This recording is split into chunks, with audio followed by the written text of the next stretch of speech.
final, na sessão de perguntas, se houver alguma necessidade de dar mais algumas informações, nós tentaremos fazer isso nessa altura. Não é nada, pode sentar aqui também. Muito bem, então, sem mais delongas, vamos então começar a sessão. Boa sessão a todos e vamos começar então pela apresentação inicial. 5 minutos, está bem? Rafael, sempre, não é? Sim, sim. Muito bem.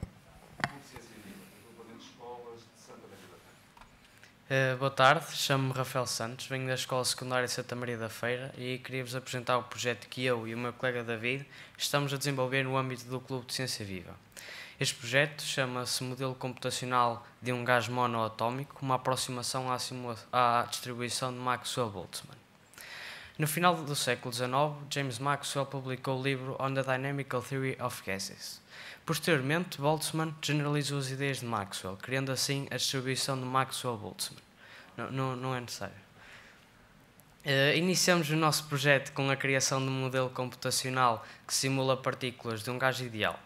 Ora, o modelo monoatómico de um gás ideal consiste num conjunto de partículas idênticas dentro de uma caixa que colidem entre si e com as paredes do sistema. Consideramos apenas o movimento de translação das partículas, de modo a obter resultados termodinâmicos baseados nas suas velocidades. Nas suas... Pois. Uma branca. No momento embrionário do nosso projeto, tivemos que fazer um modelo computacional apenas para 2 partículas, de modo a percebermos melhor todo este conceito. No entanto, evoluímos posteriormente para um modelo com uma quantidade variável de partículas. Ora, neste momento temos um modelo computacional que conta com uma quantidade determinada de partículas, num sistema isolado, ou seja, com uma energia parametrizada por nós, em que as partículas colidem com um ângulo de flexão também ele definido por nós. Uma dificuldade que tivemos ao longo deste projeto foi a normalização das velocidades, ou seja, para que a soma da energia cinética de todas as partículas fosse inicialmente definida, tivemos que dividir todas as velocidades por uma constante. Por uma constante.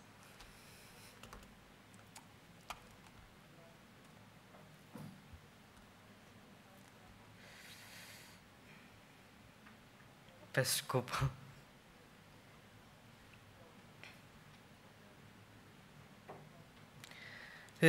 No futuro, pretendemos desenvolver este projeto criando assim, verificando assim 2 modelos termodinâmicos, percebendo qual deles consegue chegar a uma aproximação à distribuição de Maxwell-Boltzmann com uma maior rapidez computacional.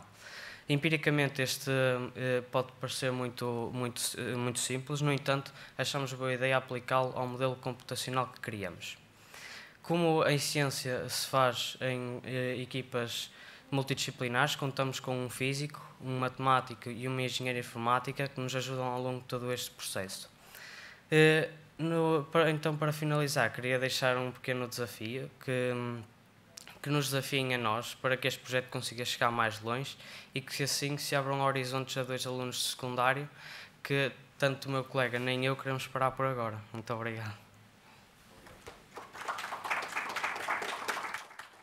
Muito obrigado, bem dentro do tempo, o que é bom sempre, não é? Então passaremos de imediato, vamos deixar as perguntas todas para o final e vamos passar de imediato à sessão mesmo propriamente dita, com as apresentações.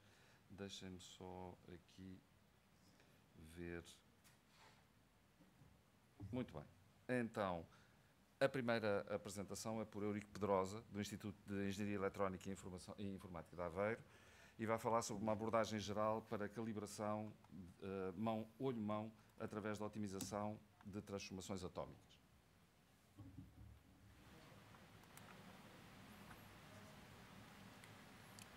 Sabe se isto funciona? Okay.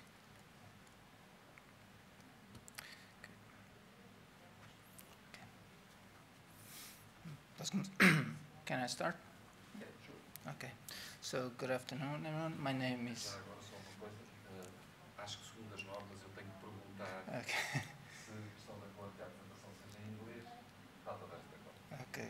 Okay. Good morning. Good afternoon. My name is Eurico Drosa, and I'm a researcher at IETA, the Institute of Electronics Informatics Engineering of Aveiro, from the University of Aveiro. IETA is organizing in three groups.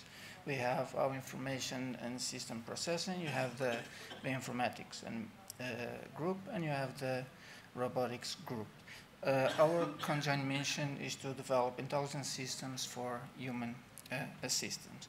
I myself am a member of the intelligent robotic systems, and we work in several areas, including multi-robot systems. For instance, we have a team of 5 robots that are able to play soccer against another team. We also have autonomous driving. We also work on industrial logistics with autonomous mobile robots, and we also work with collaborative robotic arms. When working with robotic arms, sooner or later we are faced with the so-called hand-eye calibration problems. So this problem happens when we have a camera or the eye that detects an object, and then we have an arm with the gripper, the hand, and we want to manipulate the object that was detected. Therefore, we need to have a proper transformation between the eye and the hand. Otherwise, the manipulation will fail. Here we can see 2 examples of the hand-eye calibration problem. On the left image, you see the eye is installed directly on the hand, and on the other one, the right, you have the eye in the workspace. Usually we focus only on the first one, on the eye in hand problem, because the second one can easily be transformed into the first one, so you only have to analyze that and try to solve this. So, and how do we solve this problem? Well, we introduce a calibration pattern with a known geometry.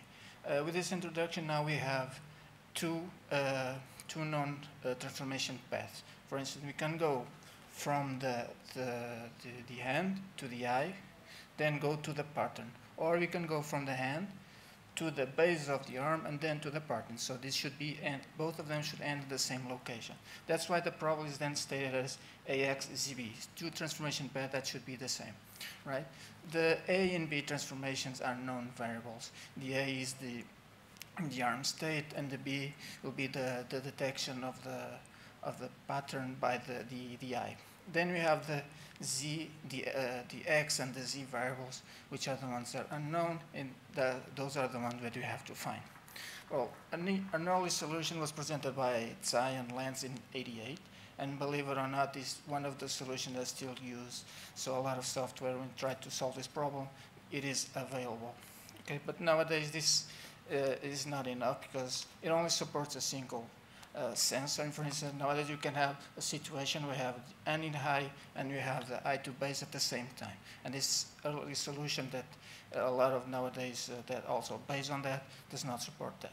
And there's another problem, which is, it is a problem, and I'll show why the A, B, Z, and X hide complexity. Because a typical robotic system is more complex than just those 4 transformations. You can see in the image from the right, even just for the arm, you do not have only one transformation, you have an aggregation of several transformations.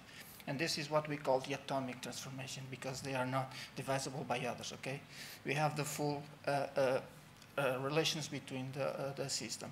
So the idea here is then to use this complexity to simplify the problem, okay? Looks strange, but this is how it happened. Then we have here, I'm showing you here at the equation that we have at the end, and this small equation includes everything. It includes the pattern, it includes any sensor that you want to involve in this system, and it includes the arm, everything.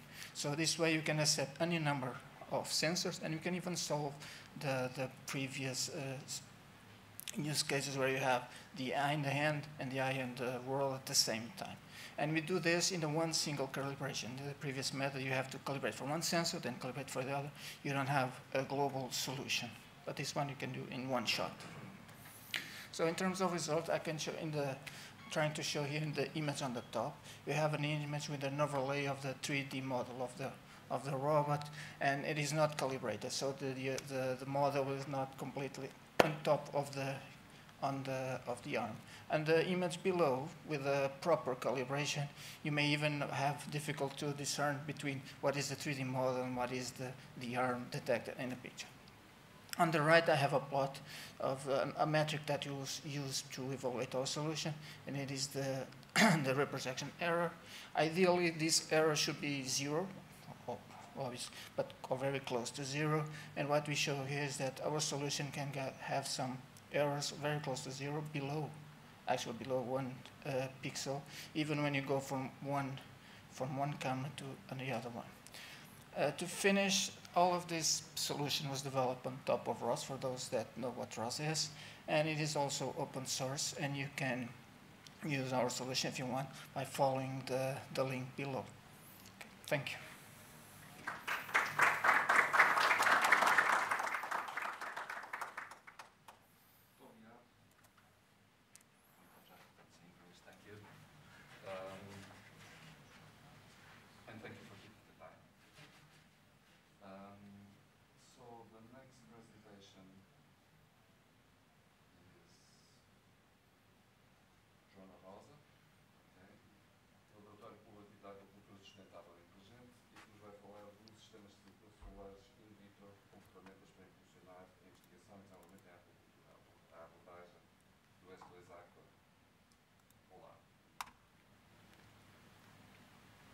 Aqui um pequeno teste.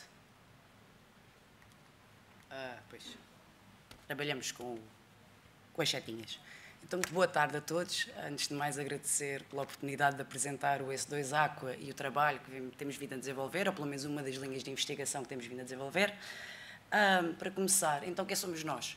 O S2 Aqua é um laboratório colaborativo, recentemente formado, com o selo da FCT, na verdade foi formado o ano passado, em fevereiro, e cujo objetivo é criar uma ponte entre a investigação, a academia e as diferentes indústrias que estão envolvidas na aquacultura, por forma a desenvolvermos uma aquacultura sustentável e inteligente. Este é um dos setores com maior impacto na nossa economia e existe ainda muito espaço para desenvolvimento.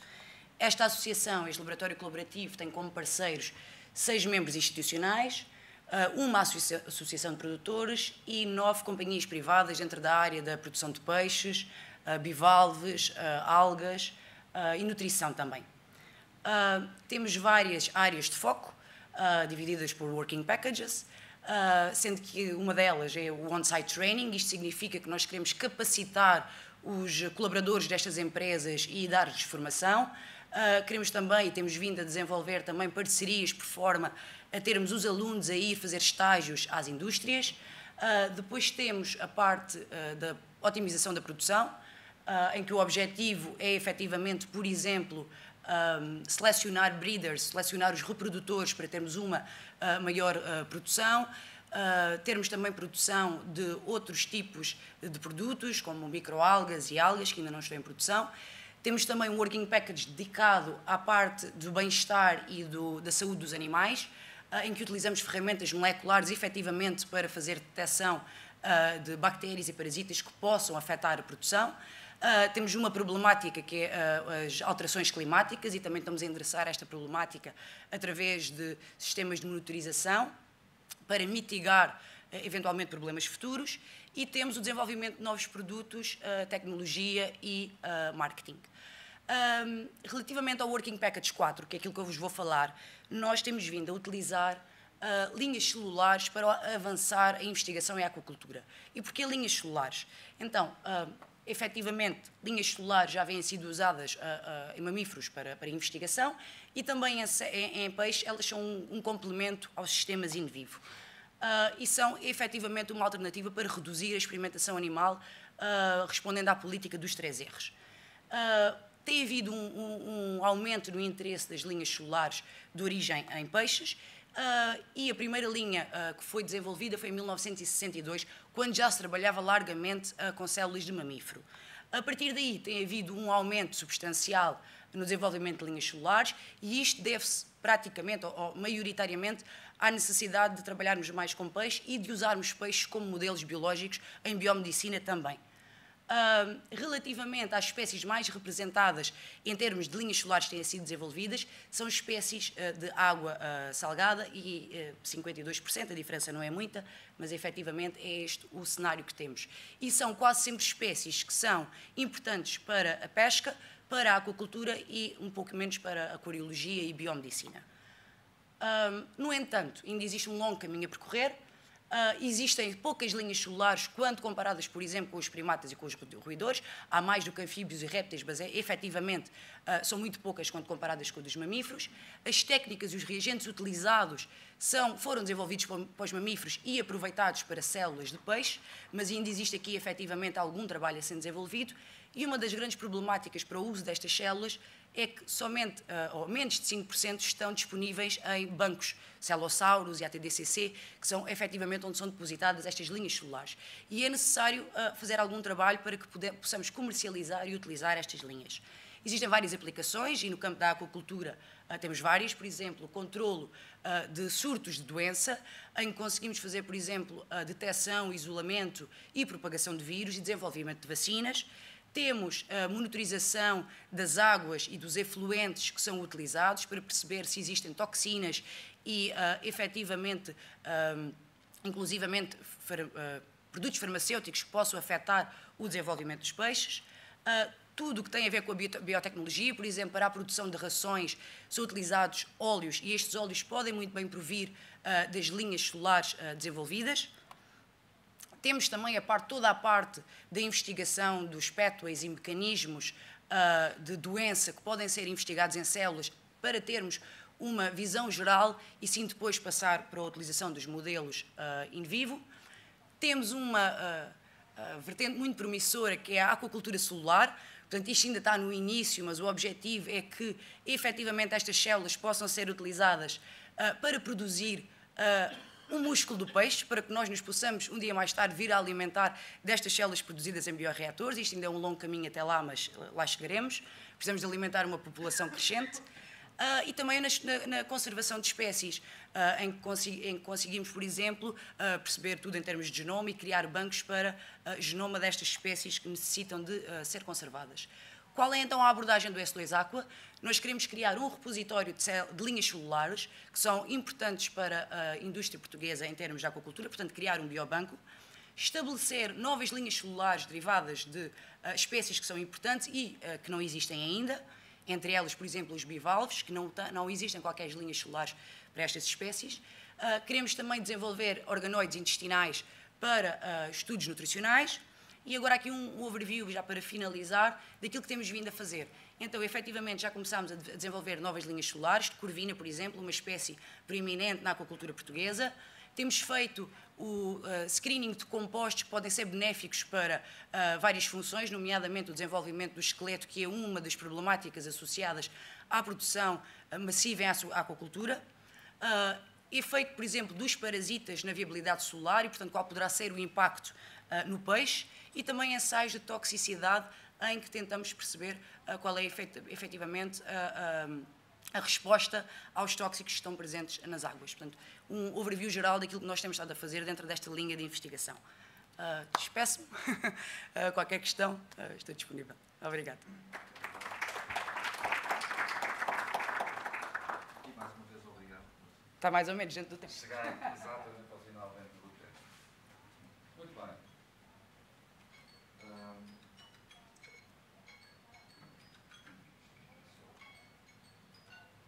Ok, então a terceira apresentação é por António Ferreira, de Alice, Laboratório Associado em Física e Química, e que nos vai falar de uma plataforma inovadora para a intensificação de processos, conceito e exemplos práticos.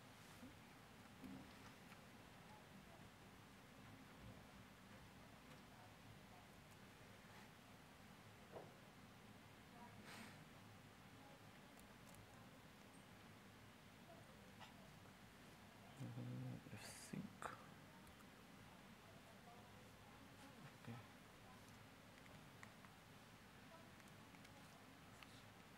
Funciona? E o laser funciona? Também não dá. Não, nem a laser, não. Obrigado. Muito boa tarde a todos, muito obrigado. É um prazer estar aqui a representar o ALICE, o Laboratório Associado à Engenharia Química. E eu sou investigador no ALICE e vou-vos apresentar uma tecnologia que foi desenvolvida ao longo dos últimos 10 anos em colaboração entre a Faculdade de Engenharia da Universidade do Porto e a Universidade do Minho, o Centro de Engenharia Biológica da Universidade do Minho. Esta tecnologia surge por uma necessidade de uma transposição de processos batch para processos contínuos. As indústrias tinham muita dificuldade nesta transposição, principalmente devido a grandes problemas operacionais. Não é fácil transpor um processo batch para um processo contínuo, principalmente quando estamos a falar, que foi das abordagens que nos chegaram, foi quando estamos a falar de produtos de alto valor acrescentado, em especial para a indústria farmacêutica. Então, este é o panorama global que nós encontramos em termos de reatores e nós pretendíamos já passar para processos contínuos. Verificámos todos eles os seus prós e contras em processos contínuos e resolvemos apostar nos reatores de fluxo oscilatório. A maior parte das pessoas que aqui estão nunca ouviu falar de reatores certamente de fluxo oscilatório. Isto é um reator em que, imaginem uma coluna e dentro tem um líquido e nós estamos a oscilar o líquido dentro desta coluna. Se eu não tiver qualquer constrição, que são aqueles pontos que ali estão, aquelas zonas que ali estão, se eu não tiver qualquer constrição, não há qualquer mistura. No entanto, quando começa a haver constrições, a mistura começa a existir. Isto é devido às diferenças de pressão que se criam dentro do reator e começam então a existir esta mistura. Essa mistura dá-se devido a estas constrições que normalmente são em anéis. Aquilo que nós verificamos é que quando transpunhamos este tipo de tecnologia para sistemas contínuos, tínhamos sérios problemas, principalmente quando abordávamos reatores em que continham sólidos, porque os sólidos eram retidos e, no caso da indústria farmacêutica, estes sólidos também crescem, que é o processo de cristalização, o reator entupia. Então, a nossa abordagem foi por uma nova geometria, ou seja, aquelas zonas são as zonas problemáticas. Então, nós queríamos passar deste ponto para aquele ponto, em processos contínuos, e a abordagem foi esta, que aqui está. Este reator tem 7 variáveis e cada variável pode ser otimizada. Nós utilizamos ferramentas numéricas para obter essa otimização em 2 geometrias distintas, em tubos e o que nós chamamos em pratos, que é o sistema planar, em que só existem constrições nas 2 paredes laterais. Todo o desenvolvimento culminou em 2 tecnologias que já estão a ser comercializadas por uma spin-off da Universidade do Porto e que, no fundo, podem ser aplicados em diferentes sistemas. Aqui nós vemos 2. Aquele sistema, aqui o que nós estamos a fazer é secagem de sólidos, em que a secagem é muito mais rápida que os sistemas convencionais. Cada reatorzinho destes funciona como um leito fluidizado e estão todos a funcionar em modo contínuo. Podemos ter também diferentes tamanhos de partículas em cada uma daquelas células, o que é interessante, principalmente para a indústria farmacêutica.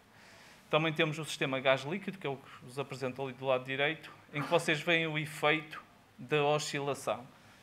Deste lado tem uma frequência de 1 Hz, do outro tem uma frequência de 3 Hz. Só aumentando a velocidade da oscilação, ou seja, a frequência, nós conseguimos quebrar todas as bolhas, aumentar a área interfacial, aumentar a transferência de massa. E conseguimos chegar a valores de 40 vezes superior aos sistemas convencionais. Aqui temos um exemplo do tratamento de uma água residual, em que, no fundo, é uma água contaminada com coranto. O que nós estamos a fazer é continuamente injetar na base da coluna a água contaminada e temos no topo da coluna a água a sair completamente limpa. Este reator de 50 cm substituiu uma coluna de 10 metros de altura.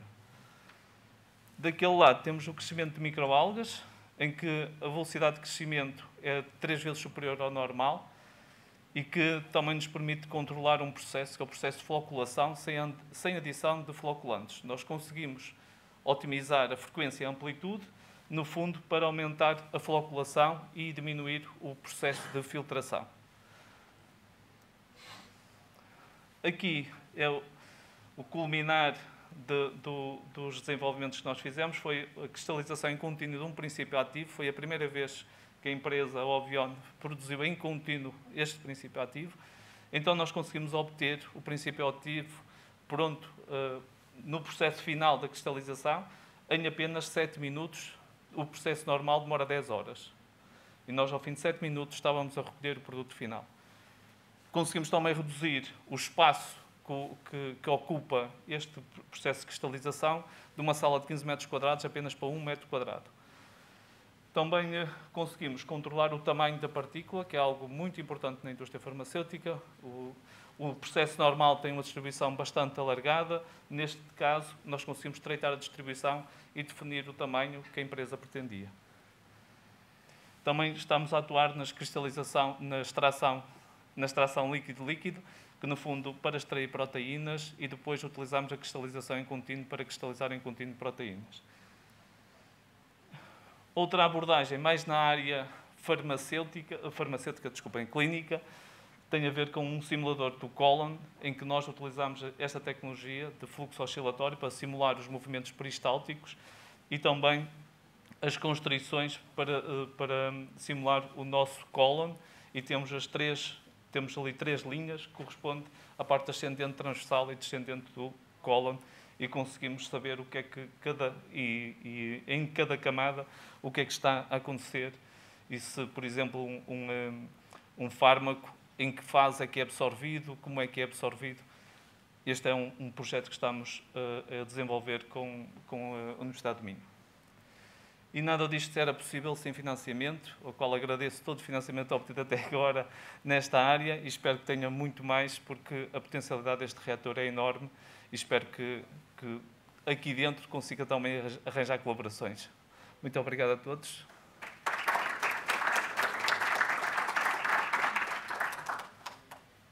Obrigado mais uma vez por manter o tempo.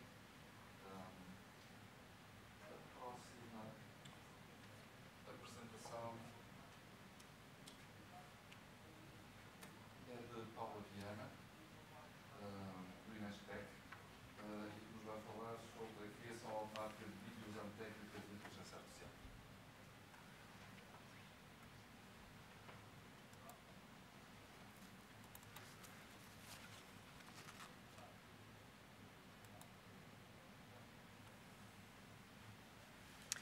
Então, boa tarde. Paula Viana, eu venho do Inestec no Porto e do Politécnico do Porto, e já antes de começar, o meu background não é na área criativa, portanto eu venho da Engenharia de Computer Science, e este é um desafio, uma pergunta que eu costumo lançar quando tenho que falar para uma plateia com quem trabalho como utilizadores finais da nossa tecnologia, que são realmente as pessoas da área criativa. E é um desafio grande, portanto, questionar se as pessoas da área criativa conseguem trabalhar em colaboração com as pessoas que vêm desta área do Computer Science. E a resposta que eu costumo dar antes de fazer a minha apresentação é que sim, que conseguimos, apesar disto trazer desafios muito grandes. Portanto, o que é que eu vos vou falar hoje um bocadinho? Vou falar de um projeto que se chama Photoemotion, em que, de forma... O inglês às vezes ajuda-nos a traduzir mais rapidamente aquilo que... Não, posso falar... Não está ninguém... Toda a gente percebe português, certo? Sim. Tenho os slides em inglês, mas posso fazer a apresentação em português. O inglês ajuda-nos muitas vezes a transmitir rapidamente uma ideia, e, portanto, eu chamei esta apresentação em inglês AI-Powered Content Creation. Sabendo que esta plateia era bastante heterogénea, eu, em vez de apresentar aqui, fazer uma apresentação muito técnica, optei por trazer resultados que nós obtivemos neste projeto. Portanto, só um enquadramento muito rápido, é um projeto europeu, H2020, com 8 parceiros. Esses parceiros têm esta diversidade, têm pessoas que vêm da academia, como eu, têm utilizadores finais, têm produtores de conteúdos, têm indústrias de software. E o objetivo base era pegar numa fotografia estática, portanto, uma fotografia que eu tiro com a máquina fotográfica ou com o telemóvel, e transformar aquela fotografia em algo que pudesse contar uma história. Portanto, basicamente, nós queríamos criar um pequeno clipe de vídeo, curto, de 1 minuto e meio, 2 minutos, mas que não fosse um clipe de vídeo criado de forma aleatória, portanto, que de alguma forma conseguisse contar a história que nós pretendíamos. O que é que nós, Computer Scientists, fizemos neste projeto? Portanto, nós trouxemos a área da visão por computador, do Machine Learning, portanto, a aprendizagem computacional, também do crowdsourcing, para fazer o quê? Para identificar nessa fotografia os aspectos mais relevantes que nos permitiam depois fazer a animação para criar o vídeo com um determinado objetivo. Portanto, nós pretendemos então identificar as áreas, os objetos mais relevantes naquela fotografia. Muito rapidamente, porque eu prefiro depois mostrar-vos os conteúdos, o nosso sistema então tem uma parte em que adquirimos uma fotografia ou vamos buscar uma fotografia a um arquivo. Se adquirimos a fotografia, vamos logo recolher informação que nós chamamos de informação de contexto, que é, por exemplo, se eu tiro a fotografia, consigo, com os sensores do telemóvel ou da máquina fotográfica, obter informação adicional sobre o meu ambiente, e pode não ser só a locação GPS, que todos nós temos de fazer, mas eu posso ter também sistemas, e desenvolvemos isso, que permitia perceber qual era o ruído ambiente, se estávamos no meio de uma multidão, se estávamos num concerto, etc. Portanto, logo ali a recolha de informação. Depois temos o nosso sistema de visão computacional e de aprendizagem máquina que faz a identificação dentro da fotografia de alguns objetos ou áreas interessantes, e a partir daí, então, com essa informação, que nós chamamos os metadados, vamos aplicar efeitos especiais sobre esses objetos e vamos criar a nossa história. E, portanto, o que eu vos vou mostrar aqui é uma pequena demonstração do que é a nossa aplicação. Portanto, mostra mais ou menos os vários passos. Temos uma aplicação que funciona em computador, uma funciona em telemóvel, com uma interface mais reduzida. Aqui estamos a escolher a fotografia e a dizer que tipo de objetos é que nós pretendemos obter, ou seja, zonas relevantes, zonas de cor, objetos específicos, etc. A aplicação permite, isto porque estamos a trabalhar com criativos e os criativos não querem deixar na mão do computador todas as decisões artísticas, entre aspas, não é? Portanto, permitimos aqui alguma interação de ajuste de alguns parâmetros, mas que poderão não ser feitos, ou seja, se o criativo quiser deixar a máquina tomar as decisões todas, o sistema fará, mas aqui estou a mostrar alguns exemplos de operações simples que o utilizador pode fazer. Portanto, aqui são pequenas coisas, vamos ver como é que vamos chamar a história, que tipo de resolução do vídeo é que queremos, dependendo da publicação que queremos fazer. Por exemplo, uma das aplicações em que tínhamos utilizadores era na área da moda, em que o objetivo era, num desfile de moda, o fotógrafo tirar a fotografia e quer publicar imediatamente nas redes sociais um pequeno clipe construído à base daquela fotografia. E, portanto, conseguimos parametrizar também a qualidade do vídeo que queremos produzir, que poderá não ser necessariamente um vídeo de muito alta qualidade. Nesta altura, o sistema está a aceder ao nosso software de inteligência artificial. Portanto, isto que vocês estão a ver foi filmado com uma situação real. Portanto, está a entregar a fotografia e a pedir ao nosso sistema para identificar dentro daquela fotografia o que é que seria relevante. Só tenho mais um minuto.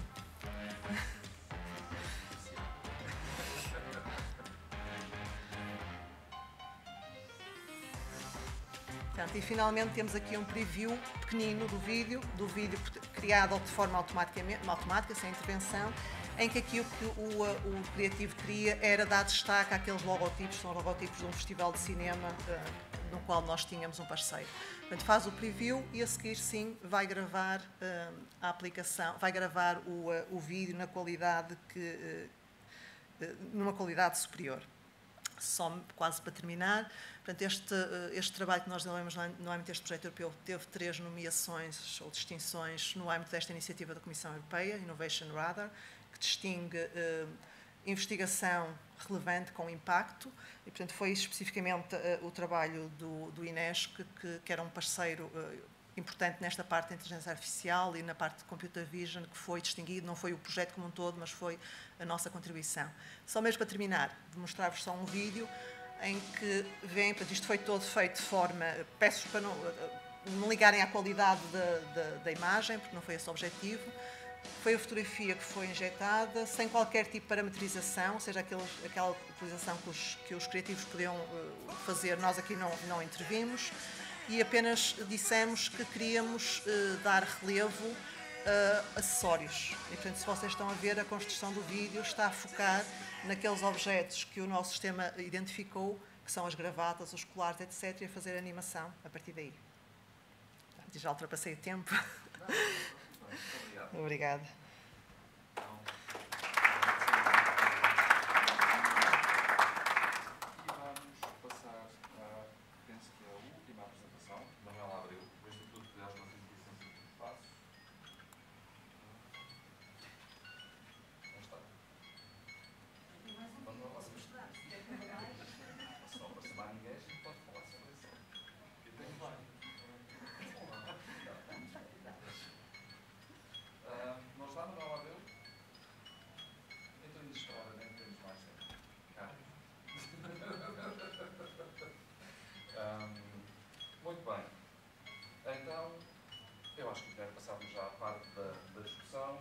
perguntas? Se ninguém tiver, eu tenho já aqui algumas para começar.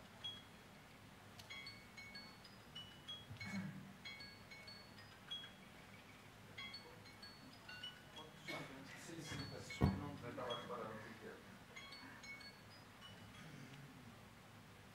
Pergunta relativamente a esta última apresentação. Eu acho que não está ligado. Sinal verde. Ok. Em relação à última pergunta, à última apresentação, quando diz que aquilo detecta os gravata e etc., aquilo é tudo automaticamente ou é anotado? Não, é automático. Tudo isto que viram foi feito de forma automática. Evidentemente que nós treinamos. Tudo foi feito de forma automática. O que nós tivemos que fazer inicialmente foi, como tudo tem a ver com machine learning, é criar uns datasets para treinar os nossos modelos. Não é? E, portanto, nós tínhamos um parceiro de moda que nos disponibilizou um dataset que nós anotamos semi-automaticamente, semi-manualmente, não é? Que depois usamos para treinar os modelos, mas esta fotografia específica não fazia parte do dataset, não é? Portanto, foi detectado de forma automática.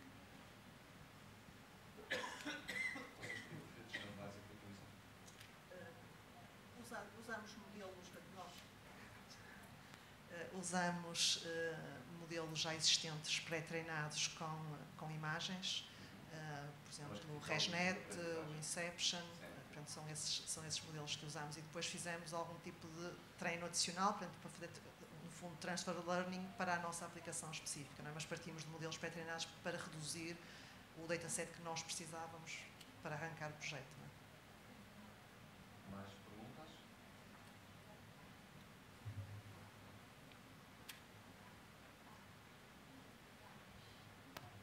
Eu queria fazer uma pergunta ao António Ferreira, da apresentação. Quando vimos aquele tubo e aquele segmento que se repetia, disse que ao início tinham 7 dimensões que podiam ajustar e que otimizaram de acordo com os vossos objetivos. E estava curioso como é que fizeram isso, que métodos é que usaram? Nós, aquilo que utilizámos foi o CFD. Aquilo que nós fizemos foi uma ferramenta iterativa que, no fundo, utilizava o CFD para simular o escoamento e a mistura.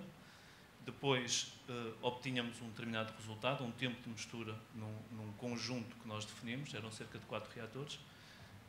A partir daí nós tínhamos um resultado, a ferramenta alterava uma variável e obtinha outro resultado, e isto de uma forma iterativa, ou seja, conseguíamos ao fim, nós fizemos esta abordagem durante quase meio ano e conseguimos obter pontos, um conjunto de dimensões, razões de dimensões. Tá bom? Porque a dimensão final não existe, é uma razão e que nós otimizamos de acordo com o tamanho do reator. Então, vocês viram ali, o reator tem cerca de 1,6 cm e nós temos reator também de 4 mm.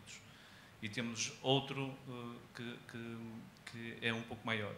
E todas estas dimensões do reator é com base em razões, ou seja, de acordo com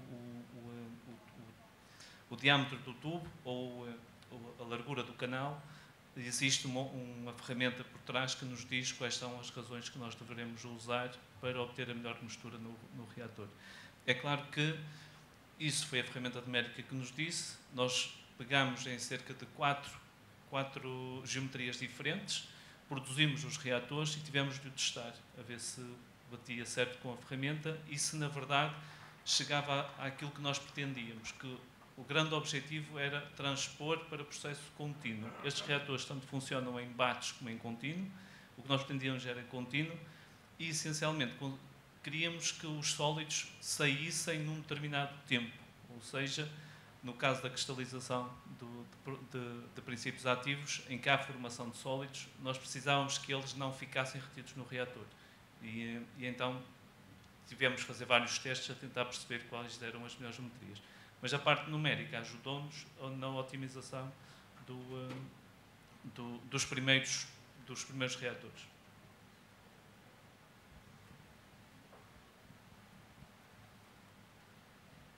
É para si também a minha questão. O meu background em química é assim muito escasso, mas eu fiquei ali curiosa com aquele sistema da água com corante. Acha que isto pode ser aplicado ao tratamento de água de efluentes, por exemplo? Já está a ser já está a ser, de wastewaters e sistemas. Existe um problema em aquacultura, que é o desperdício da água que é utilizado, e os sistemas RAS fechados, o objetivo é que se consiga fazer um sistema circular em que a água seja tratada desta forma. Isto tem aqui um potencial nesta área da aquacultura. Sim, neste momento nós estamos a trabalhar no tratamento de águas contaminadas com contaminantes muito agressivos, principalmente da área farmacêutica, que são difíceis de degradar. Estamos a utilizar, por exemplo, pela primeira vez, catalisadores em suspensão. Ele consegue suspender um catalisador e não ter uma filtração a seguir, e conseguimos estar sempre a injetar na base a água para ser tratada e a recolhida em cima. E estamos a estudar um protótipo que consiga tratar 14 metros cúbicos por dia de água. É um pequeno protótipo, mas já é alguma coisa.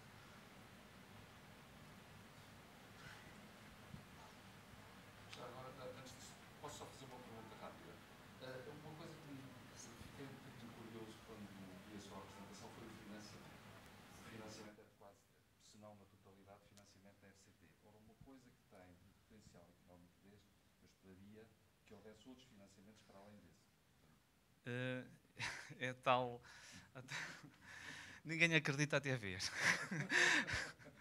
E foi um bocadinho isso. Nós tivemos a parceria que foi com a Ovion, que nós tivemos, foi o que deu um grande impulso à tecnologia.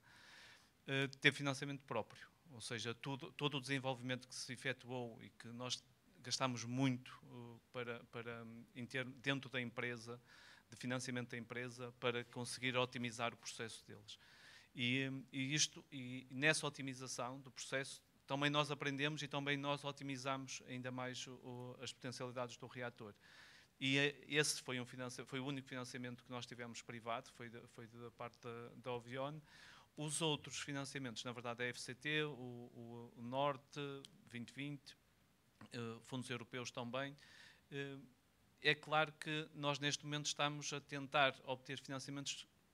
Como já temos provas de conceito para a indústria, agora sim é o momento de abordar a indústria e dizer: nós já temos provas de conceito, isto funciona, está ali um produto pronto e que já é comercializado, o produto, porque quando nós trabalhamos dentro de portas, nós fazemos tudo um bocadinho a merceeiro. Buscar aqui um bocado um tubo, daqui um bocado ali uma fita cola, e nós vamos com um ponto. Quando chegamos a uma indústria, isto não pode estar deste ponto, e precisamos, principalmente no nosso caso, trabalhávamos com uma indústria muito exigente, que era a farmacêutica, precisávamos ter um sistema completamente otimizado. E principalmente um sistema que funcionasse à distância. Eu não abordei ali, mas os sistemas que vocês veem funcionam dentro de salas limpas e são controlados fora da sala. E eu não preciso de ir ao pé do sistema para o colocar a funcionar ou para fazer nenhuma intervenção. Isto é muito importante neste tipo de empresas. E nós fomos aprendendo e fomos otimizando também os nossos procedimentos. Agora espero, sim, conseguir outro tipo de financiamento para que isto... Porque a tecnologia, em tudo que nós aplicamos, vemos que ela, na verdade, é disruptiva. E achamos que pode ser muito útil para muitas áreas. Até na aquacultura. Na aquacultura, quando...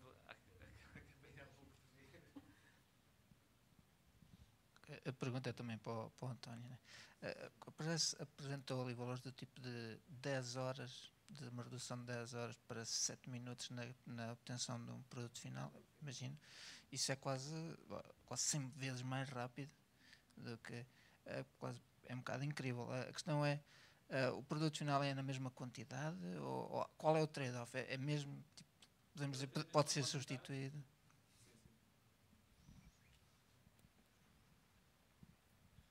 O que nós queríamos nesta prova de conceito era, ao fim de 10 horas, ter a mesma quantidade. E ao fim de 10 horas nós tínhamos a mesma quantidade. Com apenas um daqueles... Eu posso só meter o slide. Ainda temos tempo. Só, acho que se calhar é mais fácil. O rato desapareceu. Está aqui, desculpa.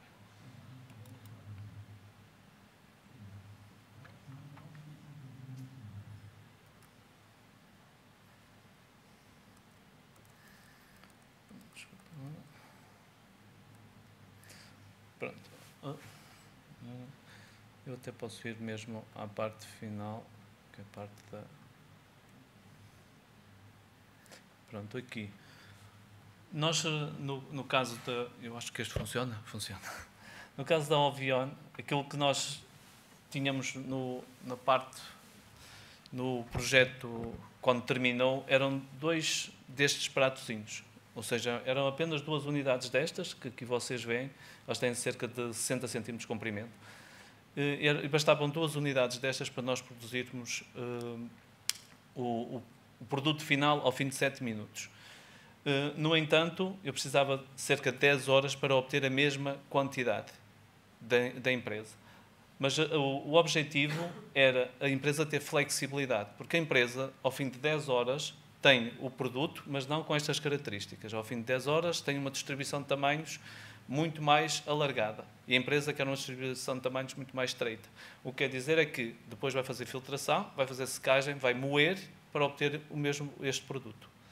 E isso não foi contabilizado. Só ao fim de 10 horas temos a mesma quantidade. Além disso, permite a empresa ter flexibilidade processual. Ou seja, se um cliente chegar ao pé da empresa e pedir apenas 5 kg, eles conseguem produzir 5 kg.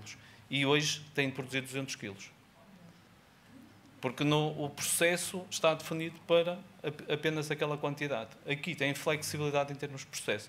Para além do mais, em vez de ter uma empresa 15 vezes superior, tens uma empresa apenas com... Aqui nós fizemos uma redução do espaço de 15 vezes, é muito importante para a empresa. Porque em termos de espaço consegue ter várias unidades na mesma sala e sem precisar de várias salas de 15 metros quadrados. Este foi uma redução em termos de espaço. E a formação também de subprodutos também foi também avaliada e conseguimos uma redução desses subprodutos. Espero ter respondido. Mais perguntas? Renato. Agora estava à procura... está ali. Já me... Obrigado. De facto, tenho perguntas a todos os oradores de hoje. É uma experiência geral que tenho na minha vida científica. Hoje é uma reunião ciência, ja? E estamos, que eu gosto muito, os vocês têm a óptica certa, estamos a falar de tecnologia, indústria e inovação. E eu tentei de ver durante estas apresentações onde está envolvido a indústria. Aveiro, robótica, foi fantástico, ja? É muito importante estes robôs para a indústria. Depois, Joana Rosa. Havia um consórcio de 6 institutos, PROD, o que foi PROD? Produção, talvez, 9 privados. Privados, investidores ou privados. Lá não havia muita indústria. O Porto, os nossos parceiros em grandes colaborações em Portugal, e Porto tem, Universidade de Porto, e lá conheci uma pessoa, a Hilda Crespo, foi em Porto, não foi Inestec. O Inestec tem um grupo que fazem fibras ópticas, que fazem sensores, fazem informática, o hardware para muitas aplicações. E, ao nível, eu sempre pensei, foi fantástico. António Ferreira, claro, Oscillating Flow. E eu tentei, já há 25 anos, a família, que se diz, enviar alunos com a licenciatura feita para Rovone, porque achei Rovone é uma indústria química que é basicamente portuguesa, não é? Não há grandes indústrias farmacêuticas em Portugal, além de Rovone. Muito bem. E o último, Manuel Abreu, para espacial, faltou o candidato, mas agora, voltando atrás, eu sou fã de fotovoltaico, eletrônica para energia fotovoltaica, etc. E no início, quando cheguei em Portugal há 25 anos, estávamos a sonhar de produção fotovoltaica para toda a Península Ibérica e exportação. Não funcionou. Havia uma empresa em Aveiro, falhou. o que temos lá em Portugal para aplicação industriais da nossa essência. Eu pensei a química como farmacêutica, a química como vidros, moldes cerâmicos e um pouco indústria automóvel, mas bom, a outra Europa é quase só está a utilizar a mão de obra barata de Portugal e o lucro vai para a Alemanha. Isto não é uma boa colaboração, mas bom, são os meus compatriotas e fizemos projetos. Foi lá na altura que encontrei o Porto, o Crespo de Inesc. Desenvolvemos pequenos aparelhos para fazer solduras dos cabos. Cada carro na Europa são 9.000 soldaduras por dia, 9 milhões por dia, e tens de validar estas soldaduras. E foi um projeto muito interessante para mim, para os alunos, mas, bom, a indústria não é portuguesa, finalmente. Agora, onde está a indústria portuguesa envolvida diretamente para financiar a nossa ciência? Uma questão para cada um. Obrigado.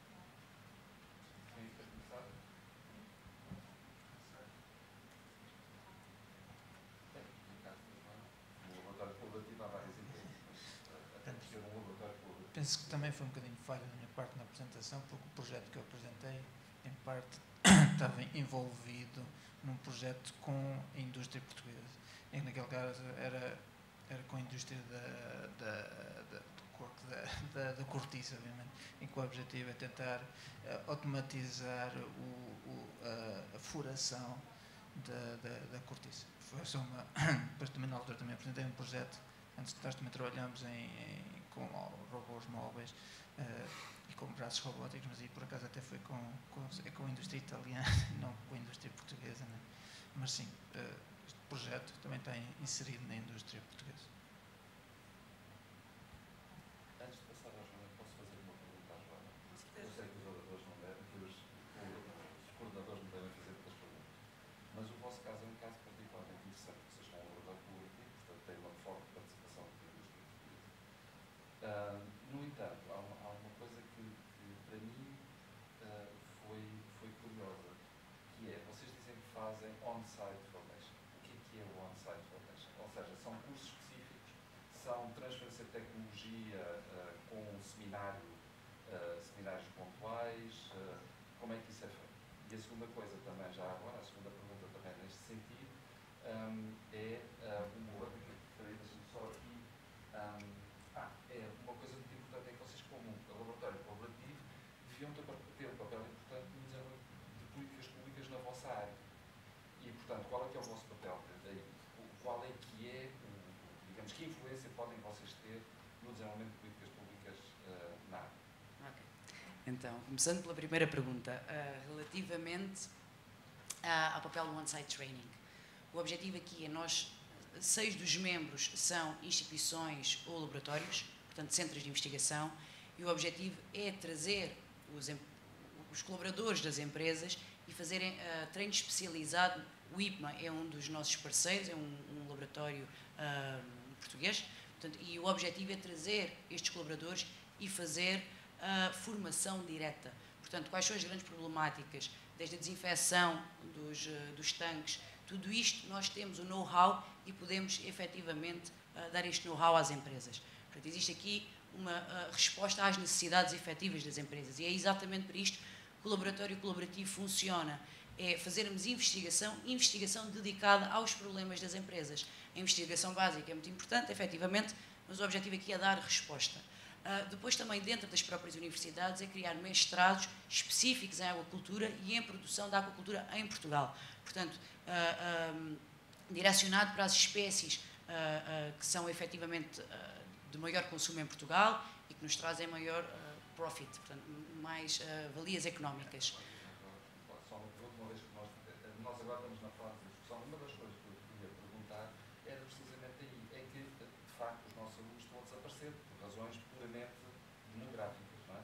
Portanto, quando nós falamos em mestrados, nós temos neste momento um problema complicado, que é o número de alunos vai diminuir drasticamente e, portanto, tem que haver uma internacionalização desses mestrados. a questão prende-se também com a questão das políticas públicas e as decisões que vão ser feitas. Decision makers. Pronto. Que papel é que vocês acham que no futuro terão então, nessa direção? faltou aqui eu falar de um working package, portanto não é um working package que esteja tanto relacionado com linhas de investigação, mas sim com a política da governança. E efetivamente, uma das problemáticas do desenvolvimento da aquacultura são as políticas e as burocracias e a dificuldade em termos o crescimento da indústria, tudo por questões efetivamente políticas. Por exemplo, no Algarve, e este laboratório colaborativo, faltou-me referir isso, é um laboratório colaborativo com sede no Algarve, portanto o Algarve tem grandes produtores de aquacultura, mas também temos o Instituto de Leiria e temos em Mira e em Peniche duas outras aquaculturas. E qual é o grande problema? Por exemplo, no Algarve nós temos imensas salinas abandonadas, salinas estas que podem efetivamente servir como tanques de produção, mas a política efetivamente governamental ainda não nos permite fazer isto.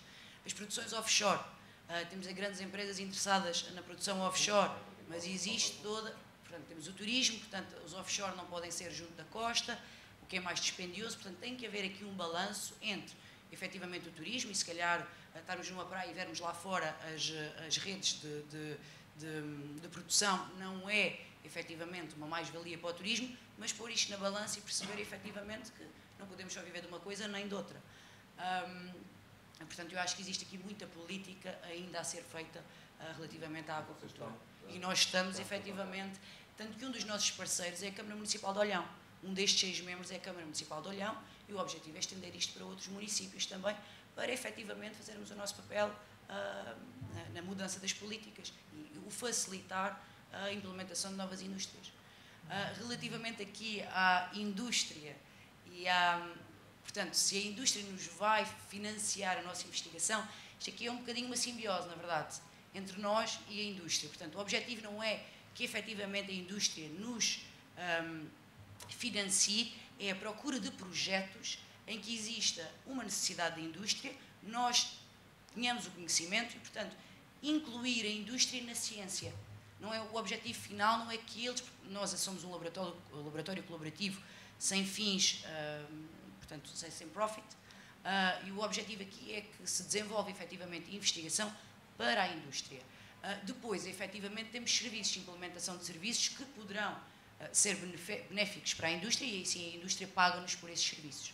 Mas o objetivo aqui não é efetivamente que a indústria nos transfira valor para que nós façamos. Portanto, tudo o que é projetos europeus, os Horizon, todos estes projetos, nós concorremos juntamente com as empresas para poder capacitar as empresas e desenvolver a nossa investigação.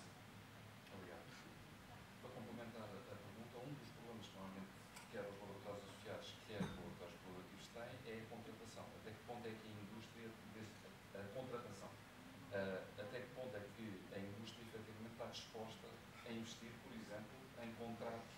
Esse é um problema que nós temos que resolver, uma vez que estamos numa sessão precisamente de indústria, inovação e de facto desenvolvimento científico. Esse é um problema que penso ninguém aqui levantou e, no entanto, é um problema essencial.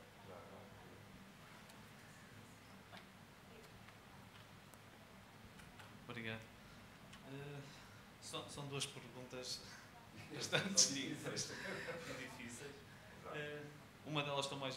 Nas duas estou muito envolvido e já lhe vou explicar porquê. Em relação à primeira, que é em relação à participação das indústrias no financiamento e na busca de financiamento para financiar a investigação que se faz nos centros de investigação. É muito importante nós, como investigadores, sairmos do nosso local de conforto, que é o nosso laboratório. Eu só consegui esta projeção desta tecnologia saindo do laboratório, batendo à porta das instituições, das empresas neste caso. Eu fiz uma coisa muito simples em relação a esta tecnologia, que foi, nós começámos a obter os primeiros resultados e a ver a grande diferença que existia em relação à literatura. Eu escrevi apenas e só um mail para as grandes empresas portuguesas na área farmacêutica, porque eu acho que era aquela que nos poderiam dar o input que nós precisávamos. E no dia seguinte, as duas grandes empresas portuguesas farmacêuticas estavam-me a enviar um mail a perguntar quando é que podiam reunir. Por isso, algo que também tem de partir de nós é na busca de financiamento, é deixarmos as nossas instituições e dizer muito bem, eu tenho algo que precisa de ser conhecido e dar a conhecer. E acho que muitas vezes os investigadores não têm essa vontade de dar a conhecer e de sair da sua zona de conforto. Eu não sou assim, eu saio da minha zona, não sou confortável dentro do laboratório, sinto muito bem dentro do laboratório, mas sinto-me muito melhor dando a conhecer aquilo que nós fazemos e como é que nós podemos ajudar o próximo. E daí é isso que me incentiva a continuar na ciência, é não fechar as portas do meu laboratório, mas sim abri-las totalmente e dizer, nós fazemos isto e no que pudermos ajudar, nós ajudamos. E não só como um fim de buscar proveitos, não, é um fim de partilha, que eu acho que é isso que é a ciência, é partilhar e dar a conhecer. Há um grande problema com as universidades, chama-se propriedade intelectual e esse é um grave problema. Eu sei e vivo com isso muitas vezes e muitas chatices. Mas as empresas portuguesas têm muita dificuldade em encarar o risco, e aquelas que encaram são muito comedidas, ou seja, cada passo que dão têm de ter a certeza nos passos que vão dar. O que quer dizer é que, se nós olharmos para o panorama nacional, cerca de 90% a 95% das empresas, nós não conseguiríamos financiamento deste, porque elas são pequenas e médias empresas, não têm capacidade para conseguir estarem envolvidas. Os outros 5% têm, mas nem todos são desta área. E então nós precisamos escolher muito bem quais é que são as empresas que nós vamos abordar e mostrar que, na verdade, algo funciona. Porque se não mostrarmos isso, se não mostrarmos resultados, elas não acreditam. As empresas, ao início, esta tecnologia foi desenvolvida e elas não acreditavam nos resultados. Diziam muito bem, isto funciona muito bem no laboratório, mas quando passarmos para os nossos sistemas vai ser muito complicado. E foi. Não foi nada fácil desenvolver aquilo que nós fizemos com a Vior. Mas com recursos humanos, com vontade e com alguma paciência por parte das empresas, porque as empresas querem tudo para ontem e não para amanhã, então foi esse o principal desafio, mas felizmente chegamos a bom porto e acredito que outros projetos virão. Em relação à parte dos recursos humanos, eu faço parte da Associação Nacional de Investigadores em Ciência e Tecnológicos, da ANICT, e estamos muito envolvidos na parte do emprego científico, porque nós estamos a criar os nossos doutorados e incentivar hoje em dia um aluno meu para ter um doutoramento, para mim já me custa, porque vendo o panorama nacional. E então precisamos de abordar muito seriamente a questão dos recursos humanos nas nossas instituições e nas empresas. Ou seja, essencialmente nas empresas. As nossas instituições não podem acolher todos os nossos investigadores e aquilo que estamos a formar. E por isso é um grande desafio para as empresas, é necessário envolvimento dos nossos decisores políticos, o envolvimento da sociedade, porque acho que o que a Covid nos ensinou é que a importância da ciência, a importância dos nossos cientistas, e as empresas também precisam de saber que têm ali um grande potencial, precisam de o aproveitar. E aquilo que eu vejo é que muitas vezes esse potencial não é aproveitado e é necessário fazer algo. Mas também tem de partir por parte das empresas. As empresas não podem estar sempre à espera de receber incentivos e mais incentivos, têm de dar também alguns passos. É claro que não são todas, mas algumas estão a dar esses passos e espero que outras sigam o mesmo exemplo, porque quem está a seguir esses passos está a aproveitar uma mão de obra altamente qualificada e está a evoluir muito rapidamente. Eu dou-vos, por exemplo, o caso da Oviona, é um exemplo que se pode... É um caso particular, mas tem muitos doutorados e está a crescer. Por isso, alguma coisa é, e eu tenho a certeza que é o potencial humano que lá está. Muito obrigado. Para não deixar escapar a outra noção de que os estudantes de doutoramento são provavelmente a forma mais eficaz, os pós-docs são provavelmente a forma mais eficaz de fazer transferência de tecnologia para a ciência. Obrigado, boa tarde. Falou-se um bocadinho das empresas portuguesas. Deixem-me fazer um contraponto com as empresas estrangeiras, completamente estrangeiras. E nota que a gente vê, pelo menos a minha experiência com as empresas portuguesas, é que querem um produto acabado. Foi dito, eu repito, é exatamente isso. Lá, não, mas normalmente quase todos nós, sobretudo aqueles que estão na universidade, querem é fazer qualquer coisa de novo que eventualmente eu possa conduzir uma publicação. São duas coisas que não jogam uma com a outra. Essa é a coisa mais importante. Não jogam uma com a outra. Bem, então, vamos ver as empresas estrangeiras. Neste momento, o nosso maior financiador, quase tão grande como a FCT, é uma empresa estrangeira. E vários doutoramentos, já me trabalho deles, quer dizer, estamos a fazer uma coisa que eles não tinham. Eles simplesmente viram alguém que tinha uma ideia, acharam que valia a pena apostar na ideia, e apostaram na ideia. A ideia já deu para umas 4 ou 5 doutoramentos, sempre com papers nos sítios melhores. E neste momento, eu não digo o nome da empresa de propósito, só digo que é chinesa. Já chega. A diferença é que começaram com uma coisa muito localizada, isto é, não sei se têm a noção de qual é a energia que é consumida pelas centrais de telecomunicações, sobretudo na parte de telemóveis, aquilo que as pessoas chamam as antenas. São os bem, não fazem ideia. Portugal deve ter umas 5.000 ou coisa que valha, capaz de ter uma das nossas barragens a fornecer energia só para alimentar aquelas. Em França é preciso uma nuclear só para alimentar as antenas dos telemóveis. E pronto, a gente diminuiu quase 30% a energia necessária para funcionar as antenas. Neste momento, aquela enorme empresa de telecomunicações usa só o desenho feito em Portugal. Quer dizer, não foi uma empresa portuguesa.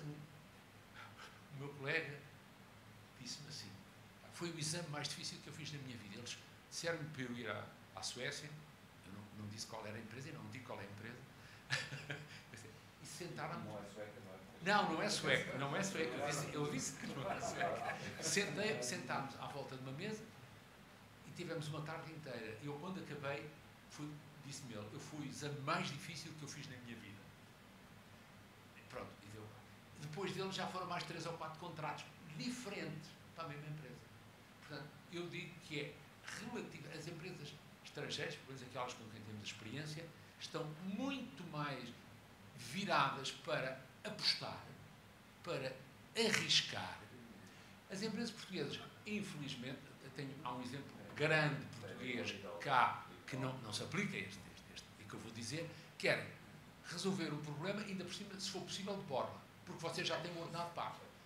Esse é o argumento. Portanto, é um argumento que está errado, todo errado, mas, por exemplo, há umas empresas, às vezes, muito pequeninas, que perdem o desenvolvimento de um processo, ok, usa muito a tecnologia que a gente tinha, mas é, de facto, uma coisa nova. E eles arriscaram, pagaram o contrato à cabeça.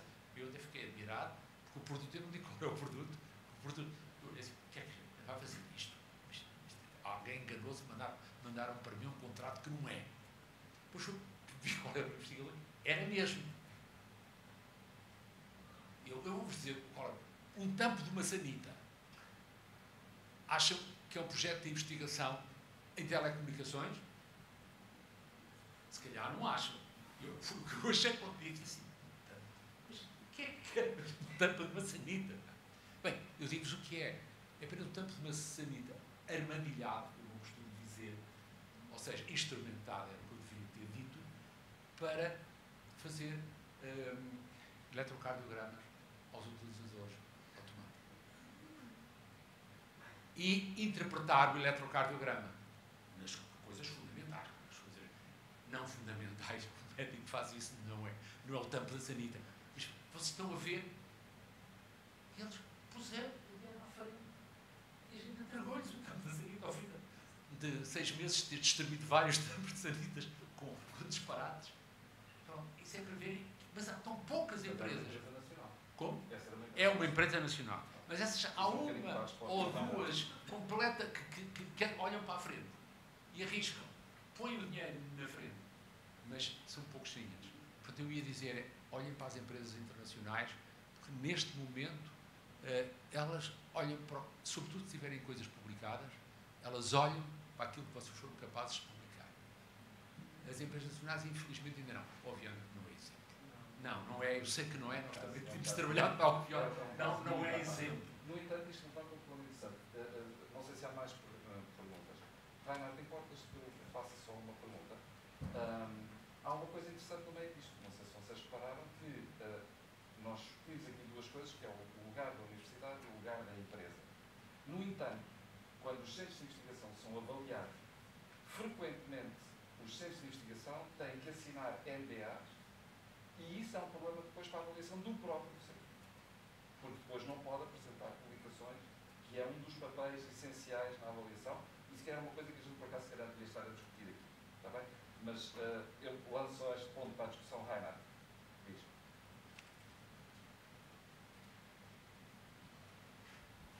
Desculpa, mas posso fazer mais uma pergunta? Porque durante estas apresentações tentei de ver mais uma coisa que percebi. Um senhor mostrou EP 2 vezes, EP European Patent, não é? Sim. Foi o único que falou das patentes.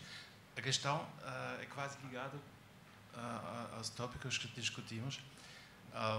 Nós, científicos, querem fazer publicações. Os industriais querem a Non-Disclosure Agreement. Os meus antigos amigos de München, havia MBB, Daimler-Benz, Battelle-Institut de Frankfurt, eles são muito secretivos. Yeah?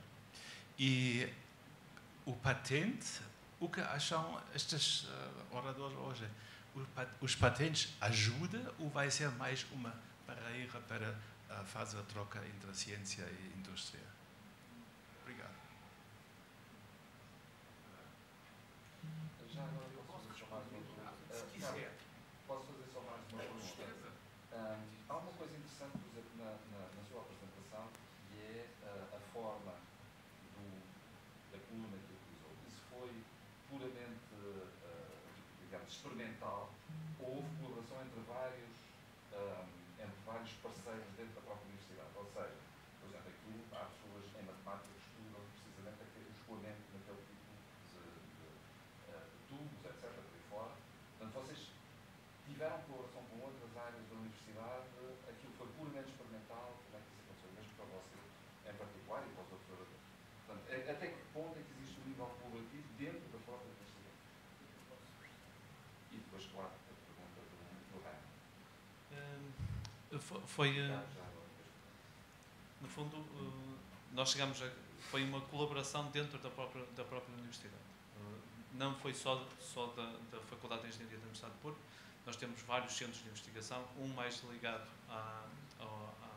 à dinâmica de fluidos, e foi com eles que nós desenvolvemos os modelos que no fundo sugeriram as primeiras geometrias, e depois, claro, precisamos de as testar e de ver quais é que realmente faziam sentido nas aplicações que nós queríamos.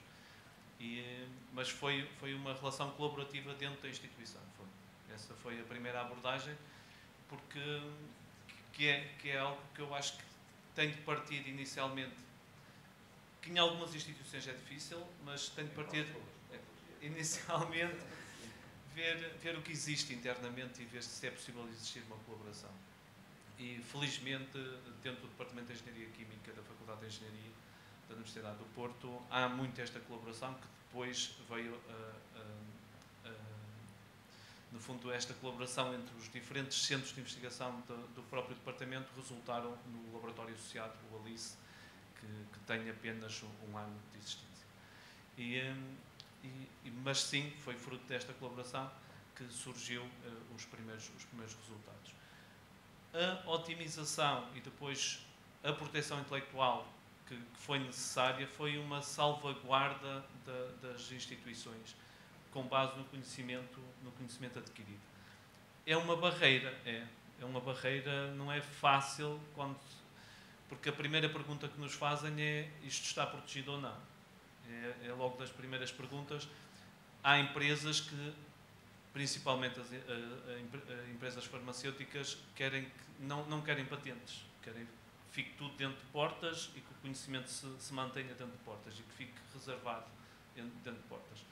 E nós aqui não queríamos apenas trabalhar com uma indústria, nós queríamos trabalhar com várias indústrias, com um leque bastante alargado de aplicações. E precisamos de proteger este tipo de tecnologia. Mas, por outro lado, é muito dispendioso. Uma patente é muito dispendiosa.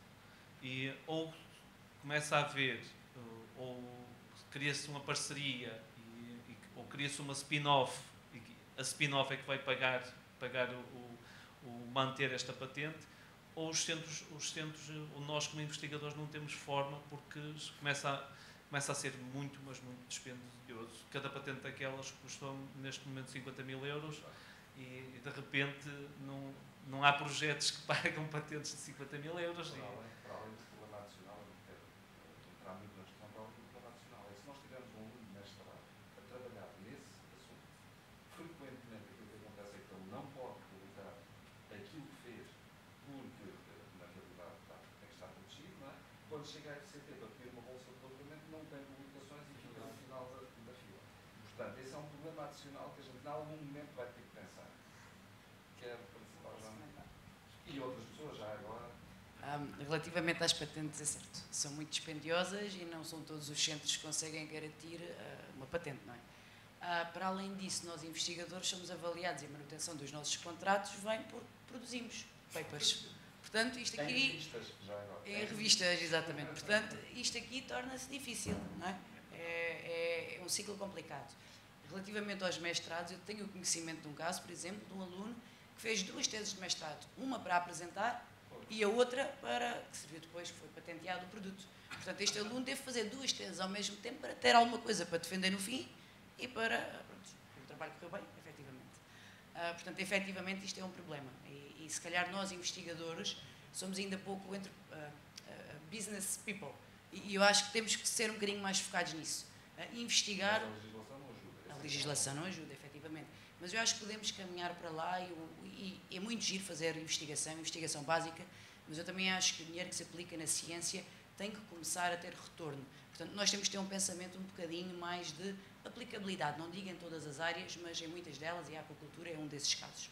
Relativamente às empresas, e que nem todas elas estão disponíveis para financiar ou para sequer deixarem que os ajudemos, efetivamente isto é um caso real e na aquacultura é muito assim. Nós temos produtores que se calhar são produtores mais antigos, com empresas há mais tempo e que não estão no mundo da ciência e dizem-nos, mas nós sempre fizemos assim, isto corre bem, portanto, para que é que a gente vai mudar?